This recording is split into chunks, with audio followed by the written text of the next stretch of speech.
नाजरीन, बुलेटिन के आगाज़ पे आपको बताएं कि पेट्रोलियम मसनूआत की कीमतों में इजाफा। गुड्स ट्रांसपोर्टर्स ने किरायों में 5% इजाफे का ऐलान कर दिया। गुड्स ट्रांसपोर्टर्स ने पेट्रोलियम मसनूआत की कीमतों में इजाफा मुस्तरद कर दिया है। बताते चलें, पेट्रोलियम मसनूआत की कीमतों में इजाफा। गुड्स ट्रांसपोर्टर्स ने किरायों में 5% इजाफे का ऐलान कर दिया। मज़ीद क्या तफसीलात बताएंगे काविश मेमन। जी काविश, बताइएगा। जी बिल्कुल, देखें, पेट्रोलियम मसनूआत की कीमतों में वफाकी हुकूमत की जानिब से इजाफा कर दिया गया है, जिसके बाद हम आप देख रहे हैं कि ट्रांसपोर्टर्स की जानिब से शदीद रद्द-ए-अमल का इजहार किया गया है। हुकूमत ने पेट्रोल 8 रुपये और डीजल 10 रुपये फी लीटर महंगा कर दिया है, जिसके बाद गुड्स ट्रांसपोर्टर्स ने भी किरायों में इजाफा कर दिया है और इस हवाले से किरायों में 5% इजाफा किया गया है, जिसके बाद यकीनन आम तारीख पर बोझ आएगा। और मुसलसल हम देख रहे हैं कि न सिर्फ ट्रांसपोर्टर्स को टूल टैक्स में इजाफे की वजह से मुश्किलात, साथ ही साथ बजट में जो विदहोल्डिंग टैक्स लगा दिया गया है 4 से 6% कर दिया गया है उसको, तो उसकी वजह से भी ट्रांसपोर्टर्स अपने तहफ़्फ़ुज़ात का इज़हार करते हैं और अब ये डिमांड भी की जा रही है गवर्नमेंट से कि पेट्रोल मसनूआत की कीमतों में हालिया बड़ा इजाफा किया गया, इसको वापस किया जाए। चूँकि किसी को भी था नहीं ये इम्कान के इस तरह से अचानक इतना ज़्यादा इजाफा हो जाएगा, क्योंकि आलमी मार्केट में तो हम देख रहे हैं कि मशरिक़ वस्ता में जो कशीदगी थी उसका इम्पैक्ट पड़ा था और कीमतों में आम तेल की कीमतों में इजाफा जरूर हुआ था, लेकिन उसके बाद प्रेसिडेंट ट्रम्प जो है उनकी जाने से ऑयल मार्केटिंग कंपनीज को इंतबाह किया गया था कि जो मार्केटिंग कंपनीज इस सूरत हाल में और खाम तेल की कीमतों में इजाफा करेंगी उन्हें सख्त नताइज भुगतना पड़ेंगे। फिर उसके बाद हमने ये देखा कि दोनों ममालिक के दरमियान जब सीज़फायर हुआ तो कीमतें काफ़ी ज़्यादा नीचे भी आई, लेकिन पाकिस्तान में आवाम को रिलीफ नहीं मिला है। गवर्नमेंट ने उनका वफाकी बजट में भी पेट्रोल पर कार्बन लेवी लगाने की मंजूरी दी गई थी, तो अब क्योंकि जो पेट्रोल में इजाफा हुआ है उस पर कार्बन लेवी भी लगी है और दीगर किस्म के टैक्सेस भी हैं, तो यही वजह है कि पेट्रोल मसनूआत की कीमतों में इजाफा हुआ है। और इसी हवाले से अब देख रहे हैं कि जो गुड्स ट्रांसपोर्टर्स हैं उन्होंने भी इजाफा कर दिया किरायों में, और जो पेट्रोल की कीमतों में इजाफा है उसको मुस्तरद किया, अपने शदीद रद्द-ए-अमल दिया है, मुतालबा किया है कि उसको वापस किया जाए। और ट्रांसपोर्टर्स कहते हैं कि हम जल्द ही अपनी मजलिस आमला का इजलास भी बुलाएंगे, इसमें से जितनी एसोसिएशन हो, कराची गुड्स कैरियर हो, इसके अलावा पाकिस्तान गुड्स ट्रांसपोर्ट अलायंस हो, या इसके अलावा लोकल जो एसोसिएशन है वो तमाम तरफ एक प्लेटफॉर्म पर आ रही है सिलसिले में, और जल्द ही मुतफ़िक़ा लाएअमल बनाने का ऐलान किया। और काविश, आप हमारे साथ रहिएगा। अभी हमें ज्वाइन किया है कराची गुड्स कैरियर एसोसिएशन के नायब सदर ने, ये सीनियर नायब सदर हैं सफ़ीर शाहीन। सर, आपके वक्त का बहुत शुक्रिया। ये जो कीमतें बढ़ रही हैं, इस हवाले से आपका क्या मौक़िफ़ है? जी बिस्मिल्लाहिर्रहमानिर्रहीम। हम इस की पुरजोर मजम्मत करते हैं। जी, गवर्नमेंट ने ये जो एक्ट किया है 11 रुपये के करीब जो है वो डीजल की रेट बढ़ाए हैं और 8.5 रुपये के करीब पेट्रोल के बढ़ाए हैं। तो आम आदमी तो पहले भी पीस किया था और हम बड़ी मुश्किल से सर्वाइवल कर रहे हैं। ट्रांसपोर्ट सेक्टर जितना भी है वो बड़ी मुश्किल से सर्वाइवल कर रहे हैं।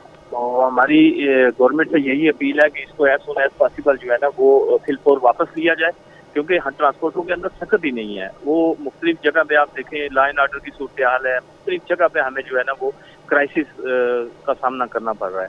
तो मेरी गवर्नमेंट से यही अपील है कि इसको एज सुन एज पॉसिबल जो है वो इसको करें, बसूरत दिगर फिर हम अपना कारोबार बंद करने पर मजबूर हो जाएंगे। अच्छा सर, ये बताइएगा कि हम देख रहे हैं कि हमेशा आवाम को इस चीज़ की यकीन दहानी कराई जाती है कि उनको सहूलियात मुहैया की जाएंगी, लेकिन हम देखते हैं कि सूरत हाल जो है वो हमेशा इसके बरक्स रहती है। तो जो आवाम है उस पर हमेशा बोझ डाल दिया जाता है, तो वो कैसे डील करेंगे इस तरह इतनी महंगाई को? हो गया जी, बहुत मुश्किल हो गया। हम एक तो गाड़ियों की हमारी प्राइसेस बहुत ज़्यादा टैक्सेस की वजह से, और फिर ये IMF के साथ जो इन्होंने एग्रीमेंट किया है उसके अंदर लेवीज वगैरह जो शामिल की हैं और जो अपने टैक्सेस वगैरह शामिल किए हैं, तो उसकी वजह से ये महंगाई का एक तूफान जो है वो पूरे पाकिस्तान में आ रहा है। और हमारा ट्रांसपोर्ट सेक्टर तो बिल्कुल ही क्राइसिस में आ गया है कि हम तो बिल्कुल अफोर्ड ही नहीं कर पा रहे अपनी गाड़ियों को चलाना, तो मजबूरन फिर हमें अपनी गाड़ियों को खड़ा करना पड़ेगा। अच्छा सर, अब ये बताएगा कि आप क्या समझते हैं किराए में मजीद जो 5% इजाफा कर दिया गया है, इससे महंगाई में और कितना इजाफा हो सकता है? देखें जी, ये जितने 10 रुपये के हिसाब से अगर बढ़ा है तो एक गाड़ी के ऊपर कम अज कम जो है वो 35 से 40 हज़ार रुपये का फर्क पड़ेगा। हमारा यहाँ से इस्लामाबाद या लाहौर की जाती है, तो ये आवाम के लिए तो तकरीबन ये समझ लें 3 से 4 रुपये पर केजी के ऊपर जो है ना वो इजाफा हो जाएगा। तो ये मेरे ख्याल में बर्दाश्त से बाहर हो जाएगा आवाम के लिए और हमारे लिए। अच्छा, ये भी बताइएगा कि इस फैसले से देही और शहरी इलाकों के दरमियान सामान की तरसील पर क्या असर पड़ेगा? इस हवाले से आप क्या समझते हैं? देखिए जी देही इलाके में तो जाहिर है इनकम भी बहुत कम होती है और उन्हें तो 4-8 आने पर केजी के ऊपर भी अगर फर्क पड़े तो बहुत ज्यादा फर्क हो जाता है। तो अब तो हमारे अंदाजे के मुताबिक ये 3 से 4 रुपए पर केजी के ऊपर फर्क पड़ेगा जो गुड्स ट्रांसपोर्ट का है। बाकी जो बस ऑनर वाले हैं वो भी ज़्यादा अपने किराए बढ़ाएंगे। डीजल ऑलरेडी यानी कि 272-275 रुपए के ऊपर चला गया, तो ये बहुत मुश्किल सूरत हाल हो गई हमारी मैशत के लिए, क्योंकि हमारा सर्वाइवल करना मुश्किल हो गया। अच्छा सर, आप हमारे साथ रहिएगा, अभी हम रुख करेंगे अपने रिपोर्टर की तरफ। अच्छा काविश, ये बताइएगा कि गुड्स ट्रांसपोर्टर्स के ऐलान पर हुकूमत ने कोई रद्द अमल दिया है? बिल्कुल, देखें गुड्स ट्रांसपोर्टर्स ने पेट्रोलियम मसनूआत की कीमतों में इजाफे को मुस्तरद तो किया है, लेकिन इस हवाले से हम देखने के ताहाल हुकूमत की जानिब से इनसे किसी किस्म का कोई रास्ता नहीं किया गया, क्योंकि हम देख रहे हैं कि गवर्नमेंट भी IMF के हाथों और जो वफाकी बजट बना है उसमें आगे मजबूर है और ये कीमतों में जो इजाफा किया है इसका यकीनन आवाम को बोझ उठाना पड़ेगा। अब हम सिर्फ टैक्सेस की बात करते हैं जो ओवरऑल लगाए गए हैं वफाकी बजट में, तो अब सिर्फ डीजल पर अगर हम बात करेंगे कितने किस्म के टैक्सेस या चार्जेस वसूल किए जाने, तो एक्स रिफाइनरी कीमत इस वक्त 177 रुपये है, जबकि पेट्रोलियम लेवी 74 रुपये 51 पैसे वसूल की जा रही है। इसी के साथ साथ जो बजट में कार्बन लेवी लगाई गई है 1 लीटर डीजल पर, वो 2 रुपये 50 पैसे है। इसी तरीके से 1 लीटर डीजल पर ऑयल मार्केटिंग कंपनी अपना मार्जिन लेती है, वो 8 रुपये जो है वो वसूल कर रही है। इसी तरीके से फिर अगर हम बात करते हैं कि 1 लीटर डीजल पर इनलैंड फ्रेट चार्जेस मद में भी 2 रुपये वसूल किए जा रहे हैं। तो ये अगर आता तो शुमार हम देखते हैं तो यही वजह है कि जो इजाफा किया गया गवर्नमेंट में तो उसका आम सारे को बोझ पड़ रहा है। इसी तरीके से पेट्रोल है, हम डीजल की बात इसलिए करते हैं क्योंकि जो ट्रांसपोर्टर्स हैं उनकी गाड़ियाँ चलती हैं वो डीजल पर चलती हैं, और डीजल की अब देखें कि 250-270 रुपये तक कीमत जा पहुँची है। तो यही वजह है कि इस तमाम तर सूरत हाल में इंडस्ट्री जिसका सर्वाइव करना मुश्किल होता जा रहा है। पहले ही सनअतकार परेशान है, बिजनेस कम्युनिटी परेशान है, अब ट्रांसपोर्टर्स के लिए भी जो मुश्किलात है उसमें इजाफा होता चला जा रहा है। और यही वजह है कि हम देख रहे हैं कि ट्रांसपोर्टर्स ने इजाफे को ना सिर्फ मुस्तरद किया है बल्कि इस पर अब शर्त भी जोड़ ली है और एहतजाजी तहरीक का भी ऐलान होने जा रहा है, क्योंकि तमाम तरह एसोसिएशन अपना इस पर लाएमल भी बना रही है और गवर्नमेंट से मुतालबा किया जा रहा है कि जो हालिया इजाफा किया गया है उसको फिलहाल वापस किया जाए। काविश मेमन, आप भी हमारे साथ ही मौजूद रहिएगा। सफ़ीर शाहीन साहब भी हमारे साथ ही मौजूद हैं। सर ये बताएगा कि आप क्या समझते हैं किरायों में इजाफे से किन शोबों पर बराह रास्त असर पड़ेगा? जी मुझे बात कर रही हैं? जी जी। अच्छा, इसमें ये देखें कि हमारे से कराची से ना पूरे पाकिस्तान का रॉ मटेरियल जितनी भी फैक्ट्री है, इंडस्ट्री है, उनको सप्लाई होता है। हमारी जो फूड आइटम है यहाँ से इंपोर्ट की आइटम जितनी है वो डिस्टर्ब होगा। हमारी अनाज की जितनी मंडियां हैं वो डिस्टर्ब होंगी। जहाँ पे भी गुड्स ट्रांसपोर्ट के काम से गुड्स ट्रालों के ऊपर माल जाता है वो सारी जगह डिस्टर्ब होगी। ये समझ लें कि ये महंगाई की लहर जो है ना वो उठेगी। अच्छा सफ़ीर साहब, ये भी बताइएगा कि ट्रांसपोर्ट सेक्टर पेट्रोलियम कीमतों में इजाफे का बोझ सार्फिन पर क्यों मुंतकिल करता है?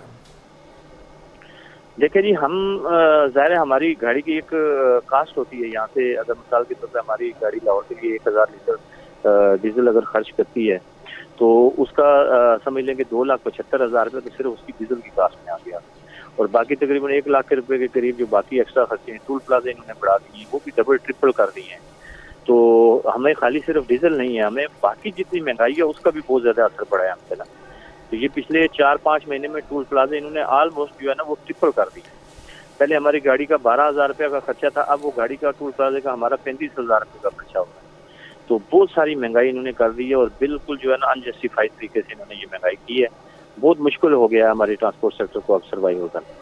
बहुत मुश्किल हो गया है ट्रांसपोर्ट के लिए सर्वाइवल करना। हमारे साथ मौजूद थे कराची गुड्स ट्रांसपोर्टर्स के सीनियर नायब सदर सफ़ीर शाहीन साहब और हमारे रिपोर्टर काविश मेमन। आपके वक्त का बहुत शुक्रिया।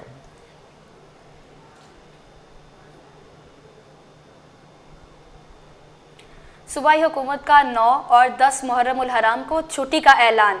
5 और 6 जुलाई को आम तातील होगी। महकमा सर्विसेज जनरल एडमिनिस्ट्रेशन व कोऑर्डिनेशन ने नोटिफिकेशन जारी कर दिया। नाजरीन, आपको बताते चलें सूबाई हुकूमत का 9 और 10 मुहर्रम उल हराम को छुट्टी का ऐलान। 5 और 6 जुलाई को आम तातील होगी। महकमा सर्विसेज जनरल एडमिनिस्ट्रेशन व कोऑर्डिनेशन ने नोटिफिकेशन जारी कर दिया। बताते चलें कि 9 और 10 मुहर्रम को छुट्टी का ऐलान कर दिया गया है। इस हवाले से बात करेंगे अपने नुमाइंदे आज़ाद नोहरियों से। जी आज़ाद, बताइएगा। जी बिल्कुल, हुकूमत सिंध ने 9 और 10 मुहर्रम हराम को 2 रोज़ा सरकारी छुट्टियों का ऐलान कर दिया है।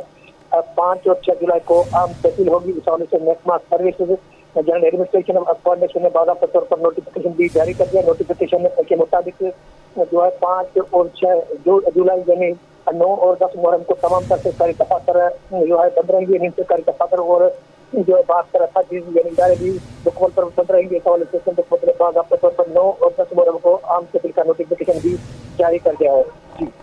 जी आज़ाद नोडियो, बहुत शुक्रिया आपका।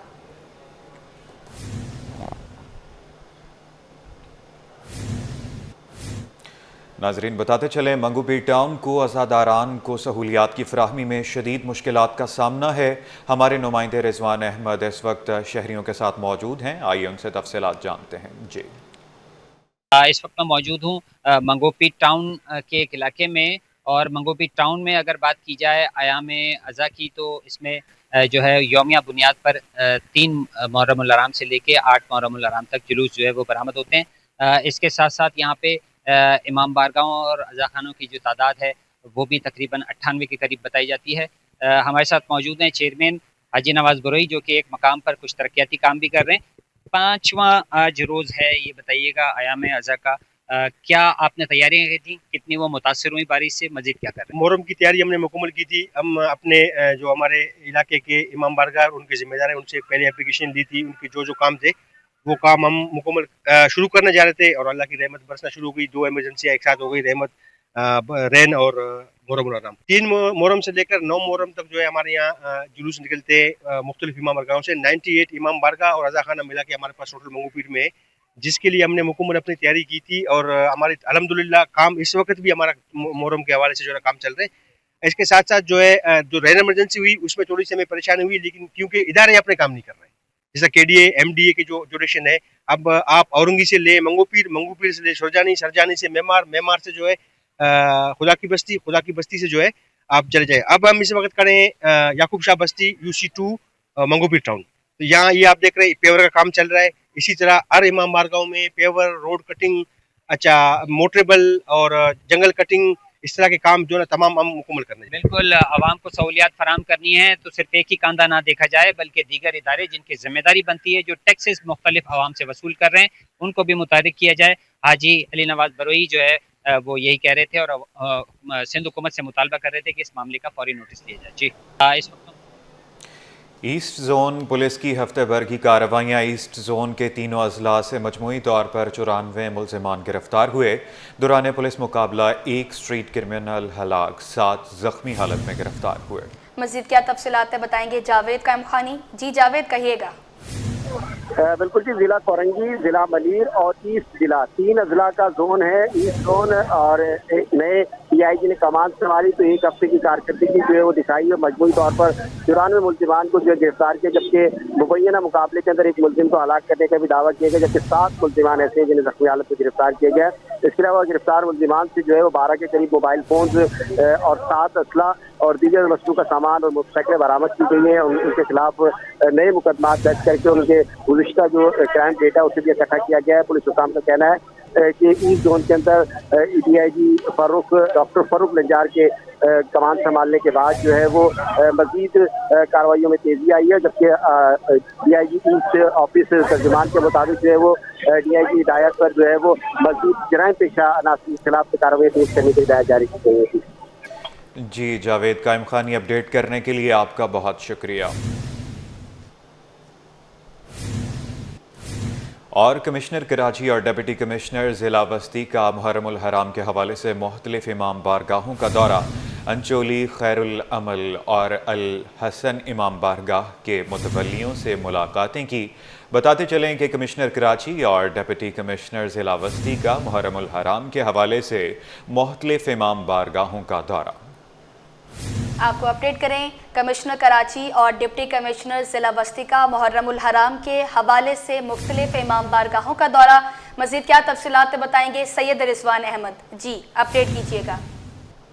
देखिए, कमिश्नर कराची सैयद हसन नकवी और डिप्टी कमिश्नर जिला बस्ती ताज सलीम ने मुहर्रमुल हराम के हवाले से मुख्तलिफ इमाम बारगाहों का दौरा किया है और तैयारियों का जायजा लिया है। इस सिलसिले में अंचोली, खैरुल अमल इमाम बारगाह और अल हसन इमाम बारगाह के अहदेदारान से उन्होंने मुलाकातें भी की हैं।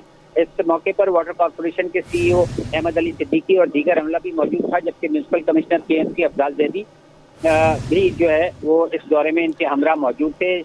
इसमें जुलूसों के रूट और इमाम बारगाहों की सिक्योरिटी इंतजाम का तफसीली जायजा भी लिया गया, ये कहना है कमिश्नर कराची का। जबकि सिक्योरिटी ड्यूटी पर तैनात तमाम अफसरान को हाई अलर्ट रहने की हिदायत जो है डिप्टी कमिश्नर जिला बस्ती की जानिब से की गई है।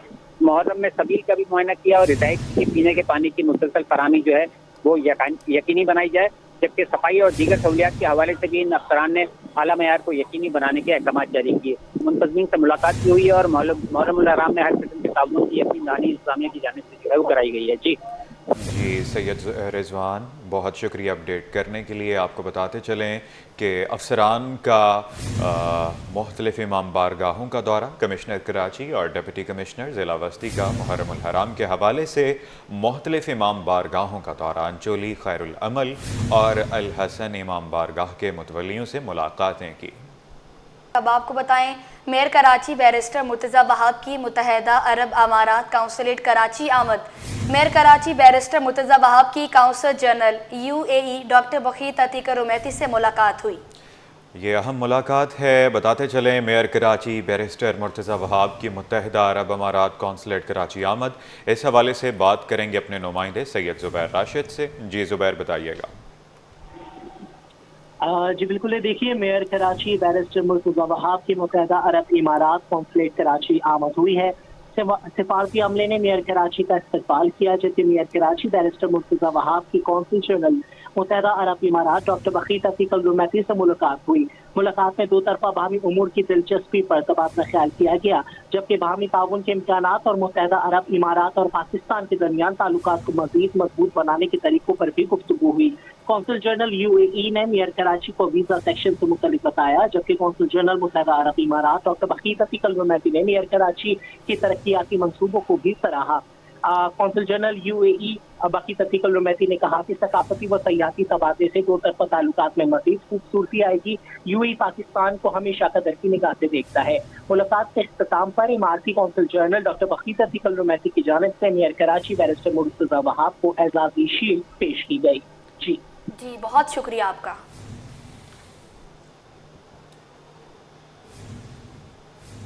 और अपडेट ये है, सिंध सरकार ने आज से 31 जुलाई 2025 तक मछली और झींगे के शिकार पर 1 माह तक पाबंदी आयद कर दी। महकमा मवेशी और माहीगीरी ने नोटिफिकेशन जारी कर दिया। जी हाँ, आपको अपडेट करें, सिंध सरकार ने आज से 31 जुलाई 2025 तक मछली और झींगे के शिकार पर 1 माह तक पाबंदी आयद कर दी। महकमा मवेशी और माहीगीरी ने नोटिफिकेशन जारी कर दिया।